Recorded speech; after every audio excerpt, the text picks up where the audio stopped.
வணக்கம் நண்பர்களே. 2024 செப்டம்பர் மாத கிரக அமைப்புகளின்படி மேச ராசிக்கான பலன்கள். இந்த மாதம் உங்களுடைய ராசிநாதன் ராசிக்கு 3ஆம் இடத்துல சஞ்சரித்து வர்றாங்க. அதனால் மேச ராசிக்காரங்களுக்கு இந்த மாதம் ஒரு கலவையான மாதமாகவே இருக்கும். குறிப்பாக மாதத்தின் ஆரம்ப காலகட்டங்கள்லாம் பார்த்திங்கன்னா மேச ராசிக்காரங்க தனிப்பட்ட முறையில் கொஞ்சம் உற்சாகத்தோடும் கலகலப்போடும் காணப்படுவீங்க. எல்லா விஷயங்களுமே கொஞ்சம் திறமாக செயல்படவும் முயற்சி பண்ணுவீங்க. நீங்கள் ஆசைப்பட்டு எதிர்பார்த்த விஷயங்களுக்குள்ளே உங்களால் இயல்பாக செயல்படவும் முடியும். பட் மாதத்தின் பிற்பகுதிகள் அப்படிங்கிறது இதுக்கு அப்படியே கொஞ்சம் ஆப்போசிட்டாக இருக்கும். நிறைய விஷயங்கள் காரியங்களில் கொஞ்சம் தோய்வுகள் அப்படிங்கிறது ஏற்படும். இழுபறிகள், தடை, தாமதங்கள் போன்ற விஷயங்களை பார்க்க வேண்டியதாக இருக்கும். கோபதாபங்கள் அப்படிங்கிறது கொஞ்சம் அதிகரிப்பதற்கும் வாய்ப்புகள் இருக்குது. குறிப்பாக மேசராசிக்காரங்க இந்த மாதம் கொஞ்சம் தேவையில்லாத வாக்குவாதங்களை தவிர்த்துக்கிறது நல்லது. சொன்ன சொல்லை காப்பாற்றி வருவீங்க, அதுலேருந்து ஒரு பிரச்சனையும் இருக்காது. பட் இருந்தாலுமே வாக்குவாதங்கள் அப்படின்னு வரும்பொழுது காரசாரமான விஷயங்கள் அப்படிங்கிறது தவிர்க்க முடியாதாக இருக்கும். ஸோ இயல்பாக மேசராசிக்காரங்க இந்த மாதம் பேச்சுவார்த்தைகளில் கொஞ்சம் நிதானத்தை கடைபிடிக்கிறது நல்லது. அதே போல் உறவுமுறைகள் நிலைகள் அப்படின்னு பார்க்கும்பொழுது இந்த மாதம் உடன்பிறப்புகள் சார்ந்த விஷயங்கள் மற்றும் நண்பர்கள் சார்ந்த விஷயங்களில் மட்டும் மேசராசிக்காரங்க கொஞ்சம் கூடுதல் கவனத்தோடு இருக்கணும். ஏன்னா இந்த மாதிரியான அமைப்புகள்லாம் பார்த்திங்கன்னா கொஞ்சம் கான்ட்ரவர்சியான நிலைகளில் தான் செயல்படும். ஸோ முக்கியமான முடிவுகள் இல்லை பேச்சுவார்த்தைகள் சார்ந்த விஷயங்கள்லாம் பார்த்திங்கன்னா கொஞ்சம் தள்ளி போட்டு இருப்பதே நல்லது.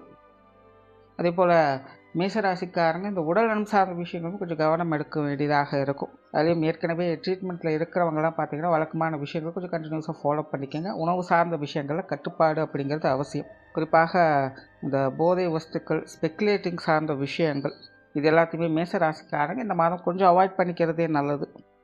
சொத்து சுகங்கள் மற்றும் வாகன ரீதியான விஷயங்களில் சில சாதகமான அமைப்புகளை எதிர்பார்க்கலாம். குறிப்பாக மாதத்தின் முற்பகுதிகளில் பூர்வீக ரீதியான விஷயங்கள் உங்களுக்கு கொஞ்சம் சாதகமான நிலைகளே வேலை செய்யும்.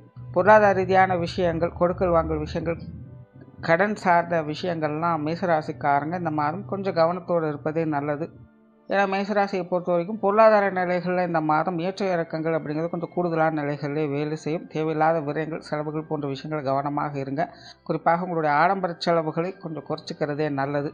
பொது விஷயங்கள் மற்றும் பொது காரியங்கள் ஈடுபாடுகள் அப்படிங்கிறது கொஞ்சம் சாதகமான நிலைகள் இருக்கும். இருந்தபோது மாதத்தின் முற்பகுதிகளில் அலைச்சல்கள், டென்ஷன்கள் போன்ற விஷயங்கள் கூடுதலாகவே இருக்குது. ஸோ மாதத்தின் முற்பகுதியில் மட்டும் வெளி இடங்கள் சம்மந்தப்பட்ட விஷயங்கள் கொஞ்சம் கவனமாக இருங்க. மாதத்தின் பிற்பகுதியில் சாதகமான அமைப்புகளை எதிர்பார்க்கலாம். மற்றவர்களிடம் எதிர்பார்த்த உதவிகள் அப்படிங்கிறது கொஞ்சம் கிடைக்கப்பெறும். இருந்தபோதிலும் கோபதாபங்கள், டென்ஷன் போன்ற விஷயங்களை கொஞ்சம் தவிர்த்துக்கிறதே நல்லது. மேசராசிக்காரங்களுக்கு வெளி விஷயங்கள், காரியங்கள் அப்படின்னு வரும்போது உடன் இருப்பவங்களை அனுசரித்து போவதன் மூலமாக ஆதாயங்களை பெற்று வருவீங்க.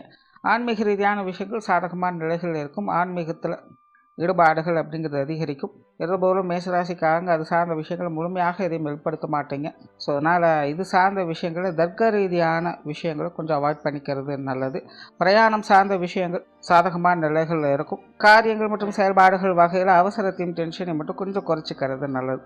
குடும்ப விஷயங்கள், காரியங்கள் இந்த மாதம் முழுவதுமே ஒரு ஏற்ற இறக்கங்களை தான் காட்டுது. ஸோ மேசராசிக்காரங்க இந்த மாதம் குடும்பத்துக்குள்ளே கொஞ்சம் கான்ட்ரவர்சியான விஷயங்களை தான் பார்க்க வேண்டியதாக இருக்கும். இருந்தபோது மாதத்தின் பிற்பகுதியில் கொஞ்சம் மனுசரித்து போகக்கூடிய தன்மைகளும் இருக்குது. ஸோ மாதத்தின் ஆரம்ப பகுதிகளில் பிரச்சனைகளை வளர்க்காமல் இருந்தாலே போதும். குடும்ப விஷயங்கள், காரியங்கள், சுமூகத்தன்மைகளை எதிர்பார்க்கலாம். அதே போல் குடும்ப உறவுகள்லேயும் அப்படி தான். ஒரு சில நேரங்களில் ஒத்துழைப்புகள் அப்படிங்கிறது இருக்கும். பட் ஒரு சில நேரங்களில் கொஞ்சம் ஆப்போசிட்டாக தான் செயல்படுவாங்க. ஏட்டிக்கு போட்டியான விஷயங்கள் அப்படிங்கிறது அதிகமாக இருக்கும். அதே போல் குடும்ப உறவுகள் சம்மந்தப்பட்ட விஷயங்கள், காரியங்களும் கூட உங்களுக்கு கொஞ்சம் மலைச்சலை கொடுக்கக்கூடிய வகையில் தான் இருக்கும். எதுவும் எடுத்தும் கவுத்தோம் அப்படின்னால செய்ய முடியாது. ஸோ எதுலேயுமே கொஞ்சம் நிதானம் அப்படிங்கிறது தேவைப்படக்கூடிய மாதமாகவே இருக்குது. ஸோ பெற்றோர்கள் சார்ந்த விஷயங்கள், உடன்பிறப்புகள் சம்மந்தப்பட்ட விஷயங்கள், கணவன் மனைவி உறவுகள், குழந்தைகள் சார்ந்த விஷயங்கள் எல்லாமே பார்த்திங்கன்னா ஒரு சில நேரங்களில் கொஞ்சம் சாதகமான தன்மைகளோடு எல்லா விஷயங்களும் கொடுத்துக்கிட்டு தான் இருக்கும். பட் அதே நேரம் அதுக்கு உண்டான வகையில் கொஞ்சம் மலைச்சலும் டென்ஷனையும் உடன் கொடுத்து கொண்டு தான் இருக்கும். இப்போ மேசராசிக்காரங்க உடன் இருப்பவங்களை கொஞ்சம் மனுசரித்து போக வேண்டியது அவசியமாக இருக்கும். திருமண விஷயங்கள், புத்திரபாக்கிய அமைப்புகள் எல்லாமே அளவான அமைப்புகளோடு வேலை செய்யுது. இந்த மாதம் பார்த்திங்கன்னா நிறைய பேர் இது சார்ந்த விஷயங்கள் கொஞ்சம் டெசிஷன் எடுப்பதற்கே பார்த்திங்கன்னா தயங்குவாங்க. மாதத்தின் பிற்பகுதியில் இது சார்ந்த விஷயங்கள் சில சாதகமான தன்மைகளை எதிர்பார்க்கலாம். உற்றார் உறவினர்கள், நண்பர்கள் சார்ந்த விஷயங்கள்லாம் பார்த்திங்கன்னா மாதம் முழுவதுமே கவனம் தேவை. அதாவது ஆகாதவங்க நின்னாலும் குத்தம், உட்கார்ந்தாலும் குத்தம்னு சொல்லுவாங்க. அந்த மாதிரி தான் இந்த நிலை பார்த்திங்கன்னா உங்களுக்கும் அப்படித்தான் இருக்கும். உங்களை சார்ந்தவங்களுக்கும் இந்த மாதம் அப்படித்தான் இருக்கும். ஸோ இந்த உற்றார் உறவினர், நண்பர்கள் சம்மந்தப்பட்ட விஷயங்கள் அப்படின்னு வரும்போது முடிஞ்ச அளவுக்கு கொஞ்சம் பட்டுப்படாமல் இருக்கிறதே நல்லது. மாணவர்களுக்கு கல்வி மற்றும் வித்தை சார்ந்த விஷயங்கள் சாதகமான நிலைகள் இருக்குது. புதிய விஷயங்கள், காரியங்களை மட்டும் மாணவர்கள் கொஞ்சம் கவனமாக இருக்க வேண்டியதாக இருக்கும். அதே போல் உடன் படிப்பவர்களிடம் தேவையில்லாத மனஸ்தாபங்கள், சண்டை சச்சரவுகளை வளர்த்து கொள்ளாதீங்க. மற்றபடி விஷயங்கள், காரியங்கள் உங்களுக்கு சாதகமான நிலைகளை தான் இருக்குது.